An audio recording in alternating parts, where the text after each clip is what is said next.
She appears frail, composed of pendulums within a clockwork frame alongside delicate wings. Yet the fragility and comfort she betrays are a deceptive invitation for wary souls flock to her like doomed moths to a consumptive flame.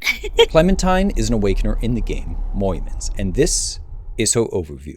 To really understand the impact that Clementine can provide, we need to look at her unique mechanic, symbiosis. This mechanic will stack on Clementine without effect unless her absolute axiom alters this in the future, and remains until her exalt transforms it into psychic trauma or phobic fixation, which are debuffs upon your enemies. Her Hive Resonance talent means you will gain 1 stack of symbiosis after dealing damage with any of her command cards. With E1, you'll gain 5 stacks when you start the battle. E2 empowers the transformation of symbiosis and makes Clementine deadlier over longer hex crawls. E3 increases the max stacks of symbiosis and the debuff it becomes, from 10 to 15 stacks. Additionally, it provides 2 symbiosis at the end of each of your turns. This is all to say that Clementine favors investment, especially for her damage ramping and key flare generation capabilities. As mentioned, Lifeform Reconstruction will remove all symbiosis and convert those stacks into psychic trauma, where every stack increases the damage the enemies take by 3% this turn, or into phobic fixation, which reduces the damage the enemies deal by 3% this turn. Symbiosis persists until used, but again, once converted, these debuffs only last for that turn, meaning that in most cases, you'll want to use her exalt for setup before you make your play. Additionally, her exalt deals damage to all enemies, scaling off her attack stat, and generates key flare up to 5 times her key flare regen. Her overall exaltation provides strength and more key flare, triggering the effects of both psychic trauma and phobic fixation. And thanks to her Soul Forged aptitude, she is also a menace for insectoid enemies in the astral realm.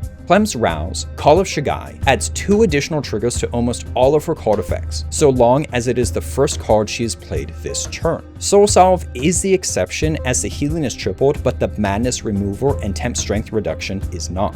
Quasar is not affected by this, but it does pair well with the prioritization of Clem's cards. Specifically for Clem, it provides permanent strength. Beyond Quasar, her strike and defense are pretty normal, though her 2 other command cards are quite powerful. Pain Extraction deals damage 3 times at random, provides key flare, and has Retain and Prepare, lowering its cost with every hand cycle. Soul Salve restores HP, temporarily removes madness, which is a buff that causes multi-strike, and temporarily reduces strength. If you enjoy the setup play of Zoo, you'll likely enjoy Clementine, though as mentioned earlier, she requires much more investment and careful setup to feel as impactful. I create these Awakener overviews regularly and have an accompanying post where you can vote for who I cover next, so make sure to subscribe to not miss out on your favorite.